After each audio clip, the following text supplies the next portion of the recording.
एक बिरहा सुनने के बाद उठा कहे समझानी लगी आधे बिरहा में आप लोग उठे लो चल दो काहे हो जाए भैया फोन ना लो देखा वो भैया हुआ ना तब का सान में टक्की मार के ले जाते अब समय दूसर हो गए भैया।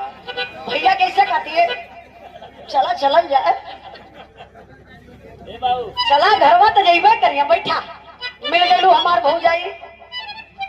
देखिए हमारा प्रताप भैया सम्मान के लिए लालता प्रसाद बैस, हाँ लालता प्रसाद बैस सरपंच महोदय शिवपुरवा के धरती से बड़े भैया जी की तरफ से 500 रुपए का पुरस्कार आपके चरणों में बहुत बहुत प्रणाम आशीर्वाद का जा रही।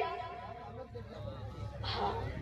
और ये देखिए हरि प्रसाद पाल और पन्ना लाल पाल टेलर ड्राइवर ग्राम रमपुरवा की धरती से बड़े भैया जी की तरफ से 100 रुपए का पुरस्कार हमके लगे तो ड्राइवर भाई लोग ज्यादा हो।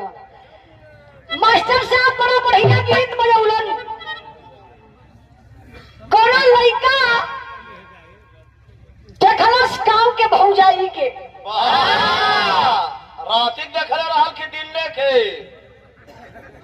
वो शाम का टाइम रहल शाम का देखलस 4-5 बजत रहल होई गई भौजाई पानी पूरी का तनी दीवाना रहल। ए भैया कहाँ जात हुआ का आप लोग?